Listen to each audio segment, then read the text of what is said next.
E aí, nós temos uma quarta característica que está aqui relacionada dos versículos 22 a 23, que diz respeito a quem eram os discípulos de Cristo, certo? E essa característica é a seguinte, está aí na sua tela, né? Os discípulos de Cristo eram desprezados, né?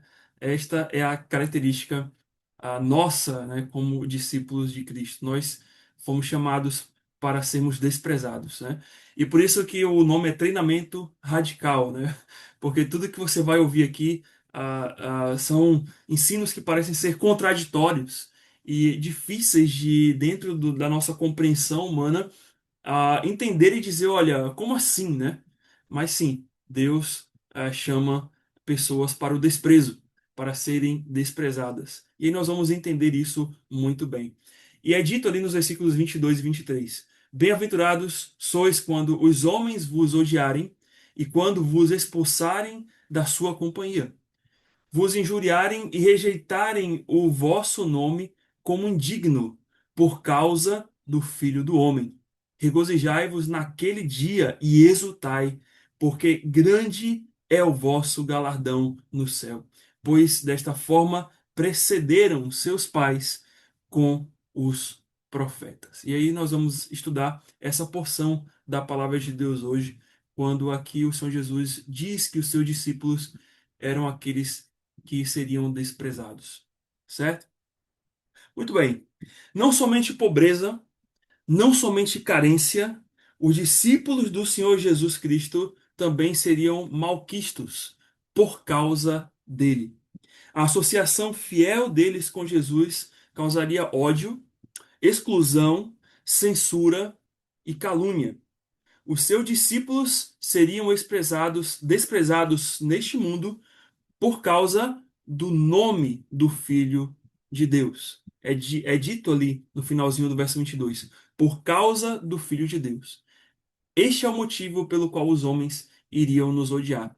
E essa mensagem é um pouco bem próxima, né, à mensagem de domingo, ao estudo que a gente teve ali de domingo sobre a prática da Igreja de Deus, aquele assunto ali que a gente abordou de João 17, aquele versículo ali, quando Cristo diz que ele deu a palavra e o mundo os odiou aos seus discípulos. E isso aqui, irmãos, é bem interessante, porque imagine, né, se coloque neste momento em que Cristo ele cita esses versículos. Ele está lá, ele está falando aquela multidão. A multidão já ouviu que bem-aventurados eram os pobres, bem-aventurados eram aqueles que sentiram fome, né, carentes. Bem-aventurados eram aqueles que choravam. Até aí a gente podia pensar assim, tá bom, interessante, né? Esse discurso e tal, tudo bem. Mas quando Cristo fala os versículos 22 e 23, a gente talvez imagina um pouco da reação daquele povo. Bem-aventurados sois vós quando vos odiarem. Quando os homens vos odiarem, vos expulsarem da sua companhia. Como assim, né? Como assim? A reação, com toda certeza, foi um pouco difícil de entender. É algo ilógico, porque, na verdade, o contrário é o que deveria ser normal. Nós imaginamos que quando somos bem vistos ou quando as pessoas nos aceitam, aí que nós nos sentimos alegres, né? E não quando nos desprezam, né? Tenta alguém desprezar a uma outra pessoa para ver qual vai ser a reação dela, né? Não vai ser uma reação de alegria. Mas aqui Cristo fala que bem-aventurados são aqueles ah, que são odiados pelos homens por causa dele. Isso aqui é bem interessante. Talvez a reação daquele povo podia ser essa, né? Como assim? Iremos te seguir para ser perseguido? Né? Como assim, Senhor? Poderemos encontrar a vida em ti sob risco de morte? Como acharemos paz em ti se vão guerrear contra nós? E essas são, entre aspas, né, as contradições à lógica humana que poderíamos imaginar, juntamente como muitos discípulos de Cristo naquela época, né? Mas é exatamente assim que Deus planejou e projetou para que pudéssemos ser bem-aventurados. Existem coisas nas Escrituras, irmãos, que são difíceis de compreender. Não no sentido de interpretação bíblica sobre determinados assuntos, né? Aquelas coisas todas que às vezes a gente fica em dúvida, mas assim, ensinos de Cristo que chocam aquilo que seria a lógica para nós. Mas Ele que é sabedor de tudo e Ele que é o Senhor de todas as coisas e de toda a sabedoria, para Ele isso não é uma contradição.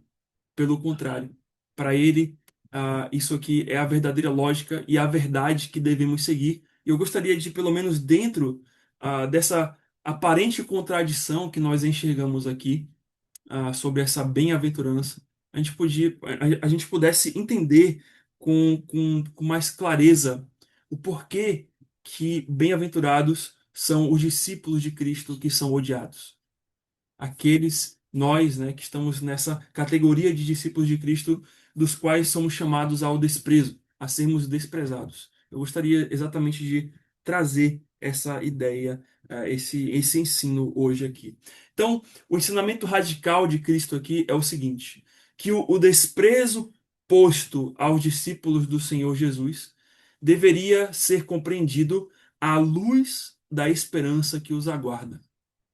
O sofrimento de Cristo tem sua causa na esperança eterna que está próxima, chamada céus, né? Ou seja, a instrução que Cristo deseja nos passar aqui como seus servos é que não sejamos tomados pela tristeza ou pela aflição, mas sim que possamos sentir a verdadeira alegria e que essa verdadeira alegria, como nós falamos, não se encontra aqui. Essa verdadeira alegria não se encontra em coisas boas que poderão acontecer aqui, mas na verdadeira alegria que se encontra no céu. E diante, né, dessa ideia que Cristo quer nos transmitir aqui, que vamos entender com mais detalhes, é que podemos perceber que o Senhor nos apresenta duas razões pelas quais devemos ter essa visão ou enxergarmos com a visão eterna através dos sofrimentos do discipulado, certo? Em outras palavras, você precisa ver o seu sofrimento à luz da esperança eterna. É isso que Cristo ele quer dizer. Ele quer nos ensinar aqui. E ele vai dar duas razões pelas quais você deve fazer isso, certo? Você deve enxergar o seu sofrimento como um discípulo de Cristo pela visão eterna. Obviamente que temos que fazer uma distinção aqui de sofrimentos. Nós podemos sofrer nessa vida por causa dos nossos pecados. E esse sofrimento por causa dos nossos pecados, das nossas más ações, das nossas más escolhas, claro que Deus trabalha nisso também, mas não tem nada a ver com esse daqui. Esse aqui é um tipo de sofrimento que você sofre pela causa de Cristo. Então não confunda as duas coisas. Apesar de que uma coisa pode levar a outra. Mas aqui há uma separação nessa questão do sofrimento. Aqui o sofrimento é pela causa de Cristo, mas existe também outros tipos de sofrimento que envolvem aí os pecados e tantas outras coisas provocadas por nós, tá? Que Deus também trabalha, que Deus também opera, mas que também devemos ter também a mesma visão, a visão eterna, para que a gente possa superar e vencer também os pecados que nos levam a cair em consequências terríveis. Mas a ideia aqui é observarmos com a visão eterna essas razões, certo? Então, a primeira delas é que ele chama os seus discípulos a verem a recompensa futura. Ele diz: vejam a recompensa futura. E se você volta ali nos versículos 22 e 23, pelo menos o 23, depois que ele fala ali no 22 que os homens iriam odiar, iriam nos odiar, ele diz o seguinte, no versículo 23: regozijai-vos naquele dia e exultai, porque grande é o vosso galardão no céu, pois desta forma procederam seus pais com os profetas. E note ali a primeira parte do versículo 23. Regozijai-vos e alegrai-vos. aliás, regozijai-vos naquele dia e exultai, porque é grande o vosso galardão nos céus. Ou seja, o Senhor Jesus, ele convida os seus discípulos a olharem para frente, além do sofrimento presente. E normalmente, irmãos, o que que acontece? Normalmente nós tendemos a olhar para o sofrimento presente e prever o futuro, né? Ou ver um futuro com uma conclusão não tão boa. E o Senhor aqui, ele está querendo que nós façamos o contrário. Ele quer nos mostrar aqui que o sofrimento presente, ou os sofrimentos presentes pela causa dele, são provas de um futuro glorioso e certo, ao ponto de nos levar a regozijar e a exultar naquele dia que chegará. E naquele dia aqui que Cristo fala, é exatamente o dia da nossa redenção, o dia que nós nos encontraremos com o Senhor e eternamente, né, estaremos com Ele e do qual nós receberemos as recompensas eternas, do qual nós chamamos de galardões, né? Então, quando Cristo ele diz aos seus discípulos, olha, vocês vão sofrer, mas vocês são bem-aventurados, porque vocês vão ter um galardão nos céus, ele exatamente está querendo trazer essa ideia de que esse sofrimento presente, ele pode ser terrível, ele pode ser complicado, ele pode nos levar, balançar a nossa vida, mas no final ele tem uma recompensa. No final, ele não tem um fim negativo. Ele tem um fim que é proveitoso. Um fim que vai trazer benefício para a nossa vida. Por isso que eles deveriam se regozijar e exultar neste dia. E não olharem para o seu sofrimento presente e se fecharem nele, como que se não houvesse esperança. Mas sentirem esse sofrimento, mas verem que tudo isso tem uma causa.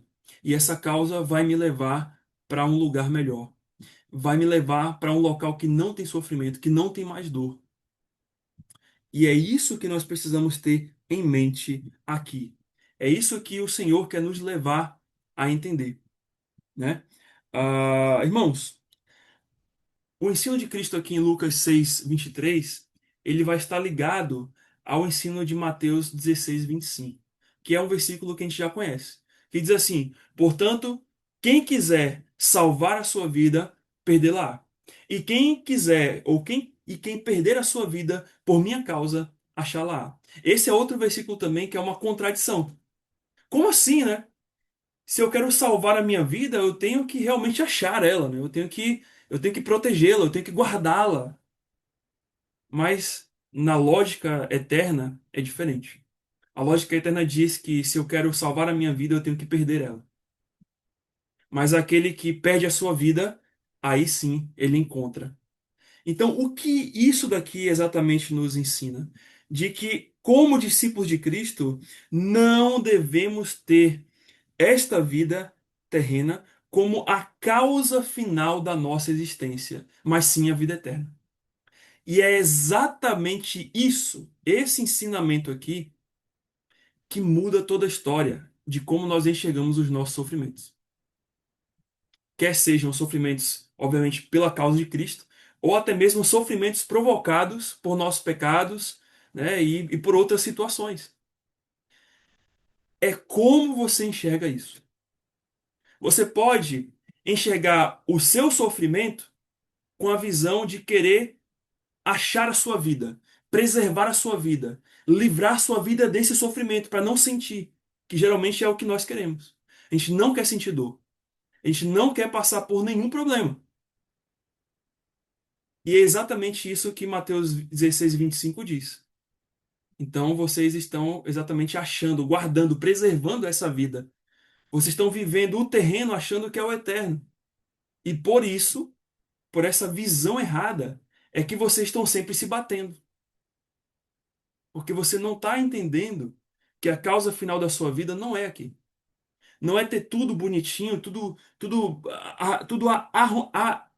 arrumadinho, tudo organizado, tudo na mais perfeita forma, encaixe, sem problema nenhum, ou Não, né? Achando que se você tiver aquilo, resolve o problema. Se você tiver aquilo outro, acaba com tudo e você agora tem uma vida plena. Acabam os seus problemas, as suas dificuldades.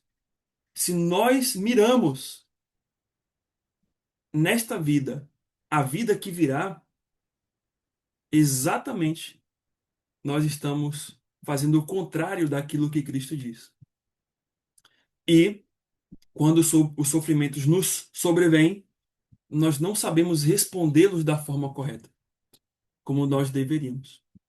Por quê? Porque nós estamos presos a essa condição de vida da qual é terrena, mas nós a colocamos como eterna.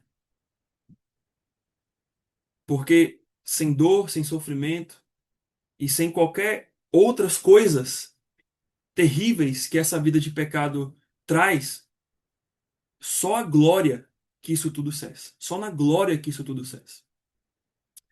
Que é o que está lá em Colossenses 3, 1 a 3. Alguém pode ler Colossenses 3, 1 a 3? Esses três versículos de Colossenses 3, 1 a 3, nós devemos memorizar, porque eles são muito fáceis de esquecer. O que que diz Colossenses 3, 1 a 3? São versículos conhecidos. Alguém pode ler, por favor? Portanto, se fostes necessitados juntamente com Cristo, buscai as coisas lá do alto, onde Cristo vive, assentado à direita de Deus.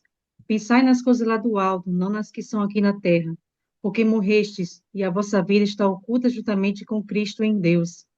Quando Cristo, que é a vossa vida, que a nossa vida se manifestar, então vós também sereis manifestados com ele em glória. E aqui é interessante, né? Esses três versículos, é pensar nas coisas do alto, né? Mas é interessante quando ele fala assim, porque morrestes, e a vossa vida está oculta em Deus. A visão de Paulo é uma visão tão interessante que ele olha para o mundo, ele olha para a vida dele aqui no mundo, olha para tudo, ele fala assim: olha, eu sou como um morto ambulante. Eu só estou cumprindo tabela nesse mundo, porque para este mundo eu morri. Para esta vida terrena, acabou. O que eu estou fazendo aqui ainda é o que é possível para glorificar a Deus na eternidade. Mas esse mundo aqui, acabou. Aí volta aquela ideia, né, que até o Ademar falou na semana passada de uma pessoa que falou com ele, né? Mas como é a vida do crente, né? A vida do crente não pode fazer isso, não pode fazer aquilo, não pode aproveitar aquilo outro. Aí eu fiquei pensando nisso nesses dias também. E, e sabe, é interessante como as pessoas têm uma visão errada, né? Que elas querem aproveitar este mundo, né? De um modo, porque elas sabem que vão morrer um dia, então praticamente elas querem curtir tudo que tem aqui, né? Mas a vida do crente é tão interessante, porque o que a pessoa falou, quando Ademar disse, né? É uma troca, né? Vocês estão trocando o momento aqui por uma vida futura, né? Mas sabe que se a gente estudar, obviamente, a escatologia, a gente vai ver que o Senhor vai fazer novos céus e nova terra. Então, nesse novo céu e nova terra, nós vamos poder aproveitar um mundo perfeito sem pecado. E, obviamente, é um mundo que é totalmente. Se esse mundo já com pecado já é um mundo que nos encanta, né, no sentido da natureza, que foi afetada pelo pecado, ainda mais quando Deus aperfeiçoar e tornar a criação perfeita como era um dia nos novos céus e na nova terra. E você vai poder aproveitar aquilo de um modo perfeito e sem pecado. Então, por todos os lados que você olhe, a vida eterna ela é muito preciosa, porque não é uma troca. Na verdade, se a gente colocar como uma troca, é uma troca maravilhosa, porque eu estou trocando anos de pecado por anos de perfeição. E isso as pessoas não conseguem enxergar. E nós, como crentes, muitas vezes nós caímos nessa tendência de olhar a vida aqui como a causa final da nossa existência. E por isso que nós fazemos o máximo que a gente pode para poder viver bem aqui e evitar dores. Enquanto que é o contrário. Enquanto que o Senhor fala, olha, bem-aventurado quando vos perseguirem, né? No mundo tereis aflições. e por aí vai. Então, foque nesses versículos. Isso aqui é bem interessante. Porque, irmãos, se nossos olhos estão contemplando a glória que nos aguarda, a gente consegue viver os sofrimentos presentes do discipulado de Cristo com alegria. Obviamente, né, não devemos, nessa visão que eu estou passando para os irmãos, desprezar ou viver descompromissado com esse tempo que nós estamos vivendo aqui no mundo. Porque a gente é, ainda precisa trabalhar, temos uma família, temos que fazer coisas nessa vida aqui ainda, né? Estudar, temos responsabilidades. Mas a questão é que, como está na tela aqui, devemos fazer tudo que Deus nos colocar em nossas mãos, aqui, de forma justa e santa, sem deixar de tirar os olhos, ou sem tirar os olhos da eternidade. Pois se tiramos, nós perdemos a nossa alegria. Ou seja, tudo que Deus nos coloca aqui em nossas mãos, obviamente nós devemos nos dedicar a isso. Mas não nos dedicar para que com isso ganhemos alguma coisa e desfrutemos dessa vida aqui como se essa fosse a razão final. Tudo que Deus coloca em nossas mãos é para a gente transformar isso em glória para Ele. Então essa é uma visão eterna também. Então a visão da responsabilidade aqui com as coisas que Deus nos dá, deve ser uma visão que também olhe para a eternidade. Ou seja, o trabalho que eu tenho não é só para eu curtir. O trabalho que eu tenho ou os estudos que eu faço não é só para eu poder me engrandecer ou dizer que eu sei. Não tem um fim em si mesmo, não tem um fim em mim, mas tem um fim em transformar tudo isso em algo que glorifica a Deus. Porque não é isso que diz lá em 1 Coríntios 15:19? Ele fala: se a nossa esperança em Cristo se limita apenas a esta vida, somos os mais infelizes de todos os homens. E é o que vai acontecer quando a nossa alegria não está na eternidade. Quando os nossos olhos não estão na eternidade, que é onde nos levam a verdadeira alegria, a nossa vida se torna infeliz. Porque se a gente espera que Cristo ele só se limite a resolver problemas da nossa vida aqui, isso sempre nos leva à infelicidade. Porque o próprio Cristo disse que no mundo tereis aflições. E aí você fala, puxa, mas por que que eu estou pedindo a Cristo para resolver isso e só vem problema? Hã? Por que que eu estou pedindo para Cristo para poder resolver aquilo outro, trabalhar comigo naquela área, mas só tem lutas aparecendo? Eu não estou dizendo que Deus, que Cristo não possa ah, resolver as situações da vida. Mas existem situações da nossa vida que, com a oração, não vão ser resolvidas. Porque tem a vontade de Deus, né? A gente até falou disso. Tem a vontade de Deus está acima. E se Deus quer deixar aquele espinho, ele vai deixar. Mas aquele espinho vai contribuir para a glória dele. Mas aquela situação vai contribuir para a glória dele. E precisamos apenas aprender e confiar e depender no Senhor diante disso. Então, irmãos, a nossa esperança não se limita a essa vida. Se a gente espera que Cristo só resolva coisas dessa vida, achando que com isso vai me trazer felicidade, pelo contrário. Porque tudo que nós nos propomos a fazer nesta vida sempre vai ser um eterno vazio.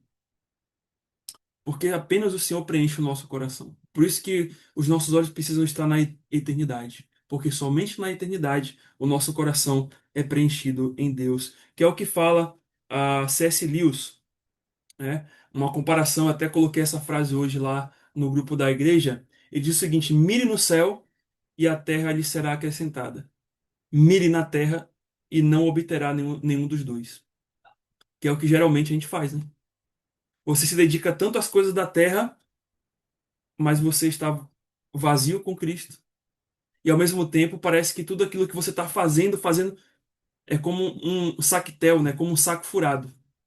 Você trabalha, trabalha, trabalha, mas não vê a recompensa. Você trabalha, trabalha, trabalha, mas só tem problema. Porque os teus olhos não estão mirando no céu. Porque tudo que você está promovendo e fazendo aqui não é para redundar em glória ao Senhor, mas é para que você possa obter algo para si e se satisfazer com isso particularmente. Pode ser isso, né? Então você precisa mirar no céu.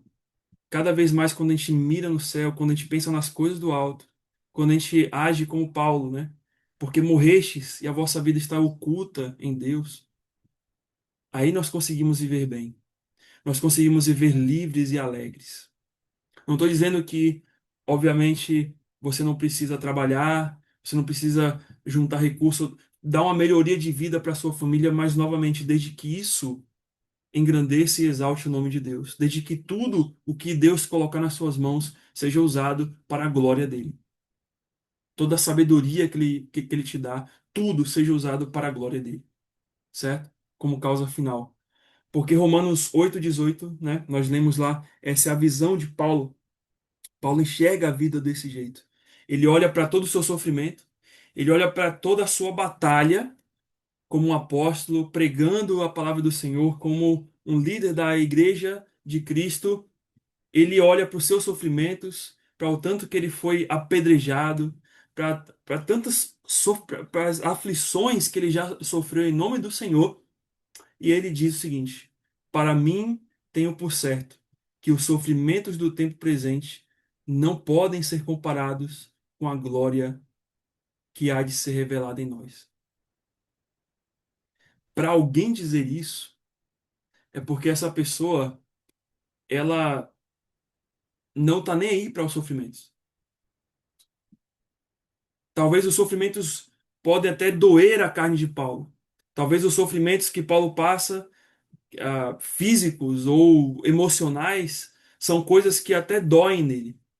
Mas existe algo muito maior que penetra o coração de Paulo e que anestesia todo esse sofrimento, que é exatamente ele olhar para a glória de Deus.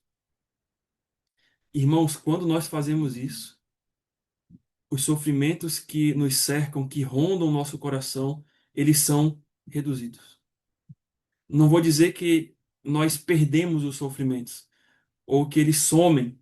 Possivelmente, talvez Cristo possa fazer desaparecê-los, obviamente ele pode tudo, mas a questão é que a glória de Deus, ela penetrando os nossos olhos, e quando a gente consegue enxergar a vida além de tudo isso daqui, entender que isso aqui é passageiro, conseguimos viver melhor.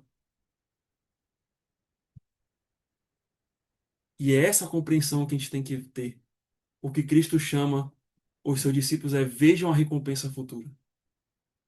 Vejam que vale a pena sofrer pela causa. Porque a troca, vamos dizer assim, a troca é maravilhosa. A troca é preciosa. E essa é a primeira razão que ele nos aponta aqui. E tem a segunda. A segunda razão é que ele faz com que nós agora olhemos para trás. Ele diz: vejam os profetas. Quando ele diz ali no finalzinho do versículo 23, pois desta forma procederam seus pais com os profetas, né? Ou seja, o Senhor Jesus, ele chama os seus discípulos para olharem para trás, para os profetas do Antigo Testamento, em como os seus pais, obviamente aqui são os antepassados dos judeus da época de Cristo. Os pais aqui eram todos aqueles, aqueles hebreus, judeus que vieram muito antes, né, deles, no tempo dos profetas, e esses pais, eles procederam também com ódio, com injúria, com desprezo para com os profetas do Senhor. Isso aqui é muito interessante, essa linguagem que o Senhor traz aqui, né? Por quê? Porque os profetas de Deus eram tidos em grande estima pelo povo. Eles eram homens considerados especiais, santos e usados diretamente pelo Senhor para falar das suas verdades. E por isso eles tinham grande autoridade espiritual. Quando Cristo ele diz que eles deveriam olhar para trás para os profetas e eles serem ou aprenderem com esses profetas, o que Cristo está dizendo é que esses homens que eram admirados pelo povo, ele está dizendo para os seus discípulos: olha, vocês vão ser como esses homens. Esses homens que vocês admiram, que sofreram pela causa de Deus, então, esses homens agora são vocês. E vocês precisam olhar para trás e aprender com eles. E saber o que que eles fizeram. E entender que lá de trás, eles também tinham essa visão da eternidade. E por isso eles eram chamados de bem-aventurados também. Então, é interessante, né? Que, opa, ah, em todo, né, Antigo Testamento, nós notamos que os pais desprezaram os profetas. E eu fiz uma lista aqui de alguns profetas que talvez você conheça alguma história ou outra, ou outros não. Mas não é uma lista definitiva, porque não é exaustiva, não peguei todos os profetas. Mas, em suma, vou dar uma lista aqui com alguns e você vai entender o que que aconteceram com eles, né? Para ter uma noção. E talvez você pode até estudar essas passagens que eu vou colocar aqui com mais atenção em casa. Mas note, Abel. Lembra que os profetas foram de Abel a João Batista, né? Então Abel, ele foi morto. Nós já estudamos sobre Abel. Ele foi morto por fazer a vontade de Deus. Note que Abel, ele não precisou falar nada, né? Ele só fez. Ele só fez aquilo que Deus pediu, enquanto o seu irmão não fez o que Deus pediu. E a ira, a inveja de Caim contra Abel fez com que Abel, o primeiro profeta, fosse morto. Está lá em Gênesis 4. Ele foi morto por fazer a vontade de Deus.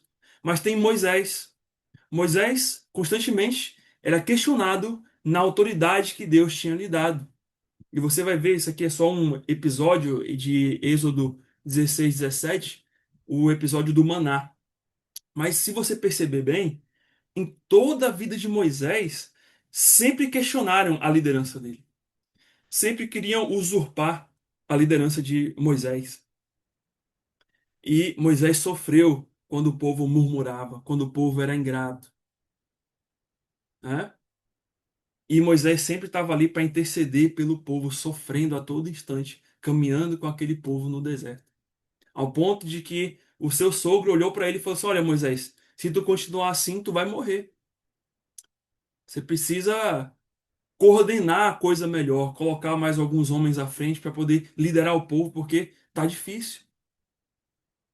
E Moisés é um exemplo de um servo, de um profeta que sofreu nas mãos dos pais. Depois Samuel, mais na frente um pouco, Samuel ele é rejeitado pelo povo quando pediram um rei, desprezando sua liderança. Lembra? Samuel era um juiz. E Samuel, ele governava o povo de forma teocrática, né? Ou seja, Deus que governava, mas pela boca de Samuel. E aí, quando o povo começa a olhar as outras nações e verem que eles têm um rei, eles passam agora a querer, não, nós queremos um rei. E aí Samuel fala, olha, Deus já não é o rei de vocês, né?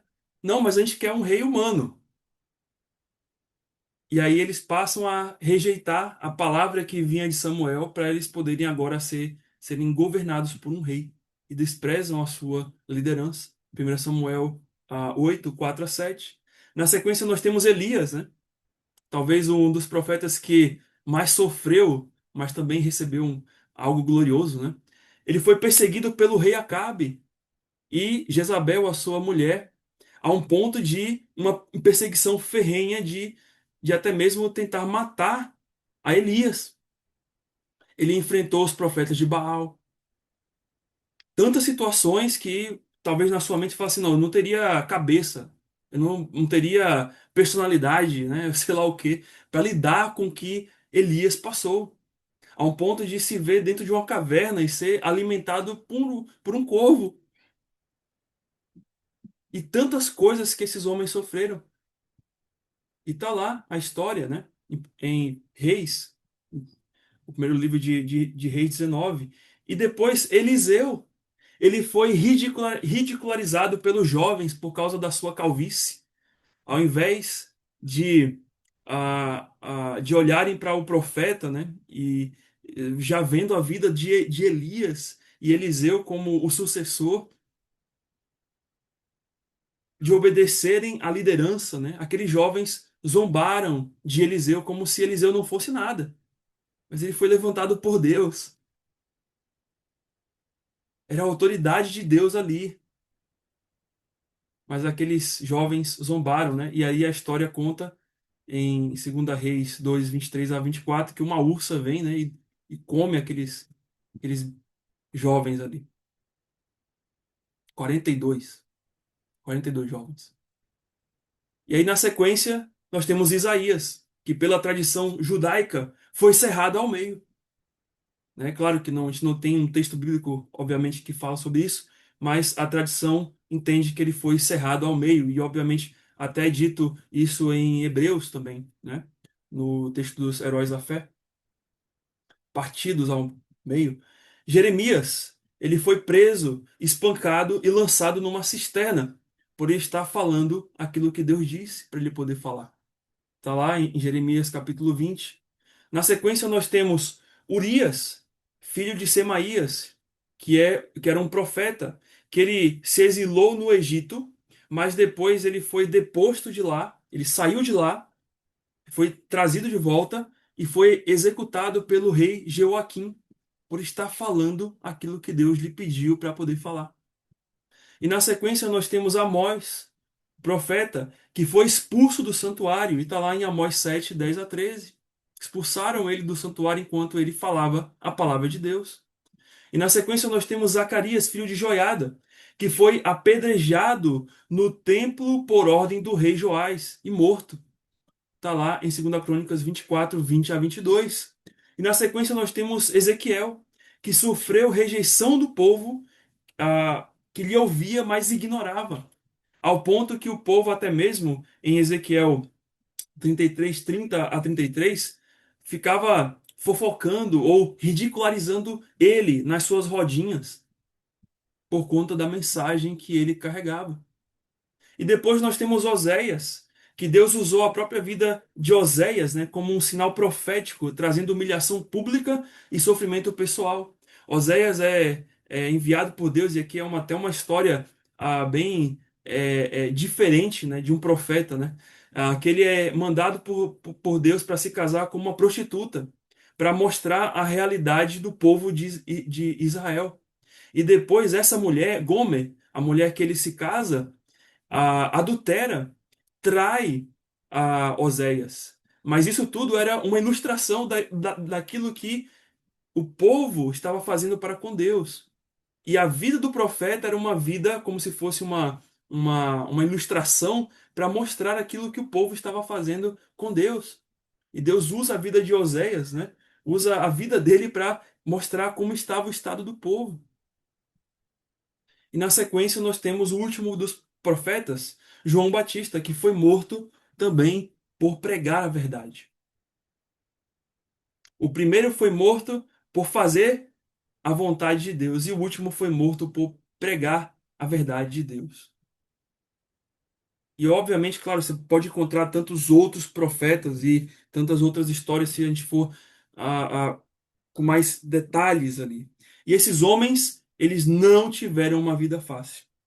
Eles viveram enxergando muito além do seu tempo e com esperança diante de Deus, nas suas provações. E é essa visão que a gente tem que ter desses homens. E eu vou dar apenas um exemplo aqui de Jeremias, né? Eu até estou fazendo os devocionais nesse mês em Jeremias, e calhou exatamente com esse texto que estamos estudando de Lucas 6, calhou com esse momento que eu estou tendo esses devocionais em Jeremias. Abre lá em Jeremias 20, 11 e 13. Perceba como esses homens, olha a visão que eles têm a respeito do sofrimento, né? Veja, entenda a visão que esses homens tinham a respeito do sofrimento. Eles enxergavam muito além e com esperança em Deus. Eu vou fazer essa leitura aqui de Jeremias 20,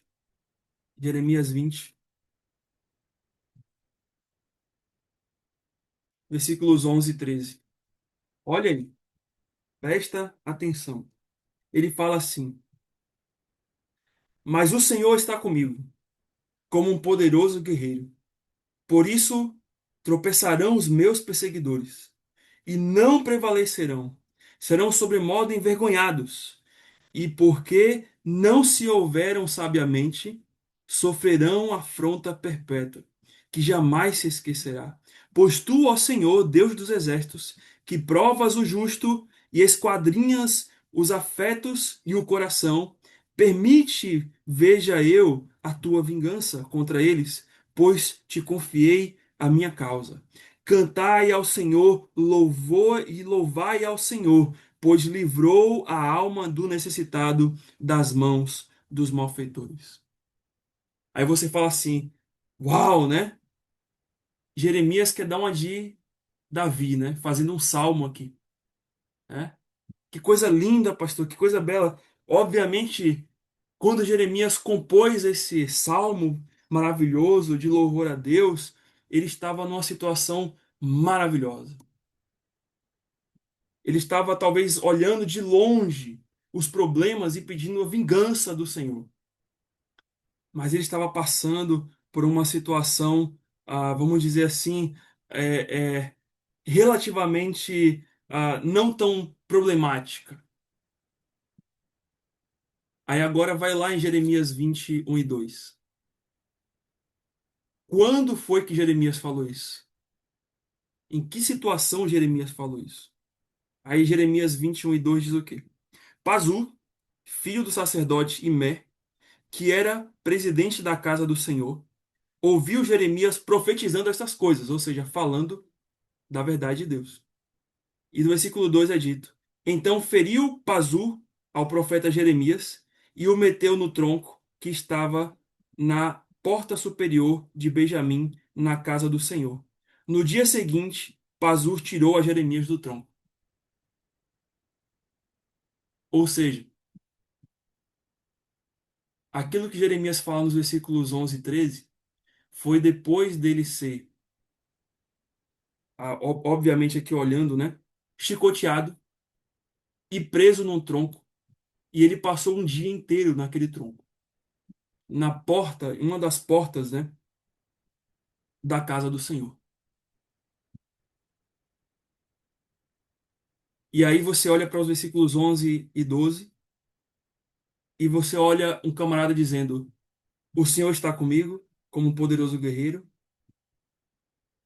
Os meus perseguidores não prevalecerão, serão envergonhados, pois o Senhor dos exércitos prova o justo, esquadrinha os afetos e o coração, pois confiei a minha causa em ti. E ele diz: Confiai no Senhor e louvai ao Senhor. Imagine se fosse você. Você faria isso? Você tomou uma surra, você é colocado no tronco preso, passa um dia ali inteiro exposto. Você teria esse mesmo coração de Jeremias de compor um louvor a Deus depois disso? Ou como Paulo, depois que sofreu aqueles açoites todos lá na prisão, juntamente com os, os seus outros irmãos, começaram a cantar. Irmãos, por muito pouco a gente não consegue louvar a Deus. Por muito pouco a gente é ingrato a Deus. Não precisa nem ninguém nos chicotear. Só precisa alguém nos falar alguma coisa. Não precisa sofrermos pela causa de Cristo.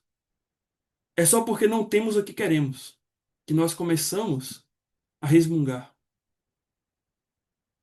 Mas esses homens, pela causa do Senhor, passaram tudo o que eles passaram e conseguiam ainda louvar a Deus. Desculpa, mas é exatamente isso que Cristo fala. Porque assim, ou seja, bem-aventurados vocês que, quando vos odiarem, porque é semelhante a esses profetas. Aquilo que eles passaram, vocês também são passíveis de passar. E você tem que aprender com eles o caráter deles. Precisamos aprender o caráter desses homens. O Senhor está dizendo aos seus discípulos: olha, vocês sofrerão como os grandes profetas que vocês admiram. Olhem para o sofrimento deles, mas olhem para como os usei. Olhem para como os sustentei em sua jornada de desprezo, por serem meus discípulos. e depois foram recebidos em glória.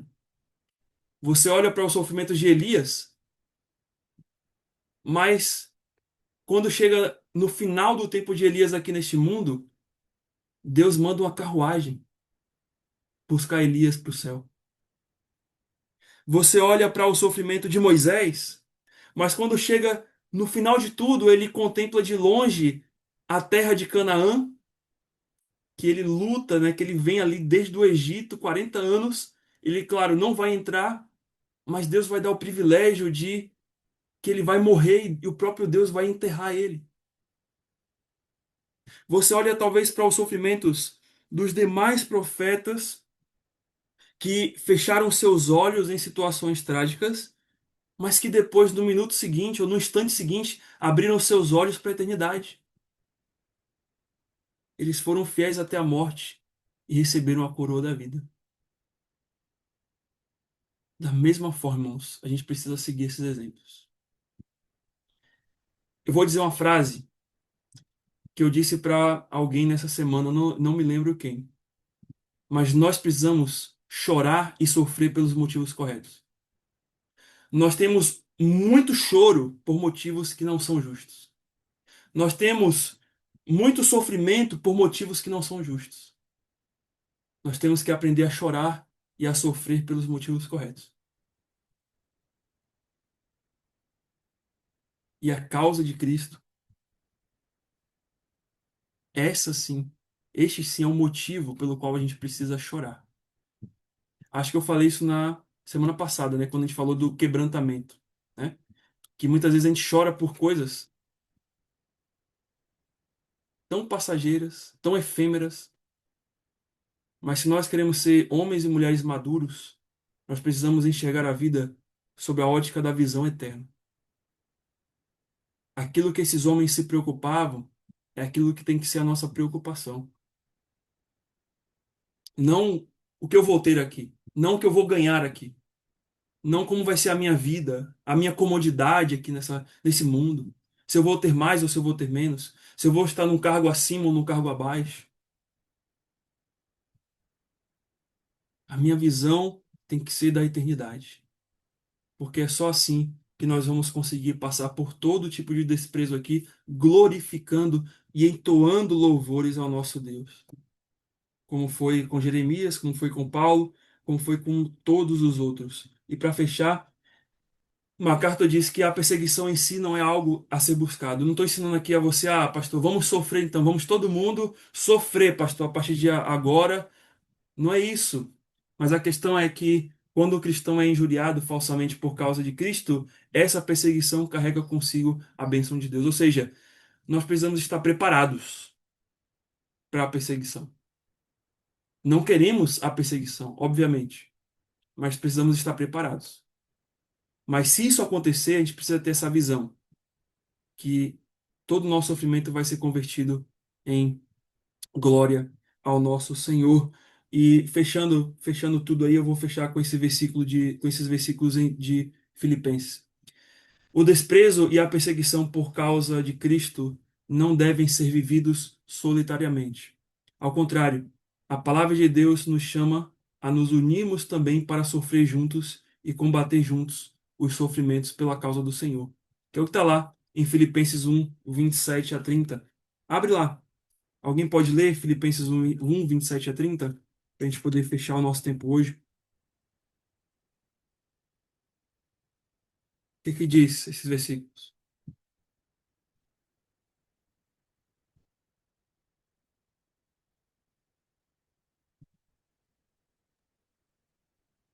Vivei acima de tudo por modo digno do Evangelho de Cristo, para que, indo ver-vos ou estando ausente, ouça no tocante a vós outros, que estáis firmes em um só espírito, como uma só alma, lutando junto pela fé evangélica, e que em nada estáis intimidados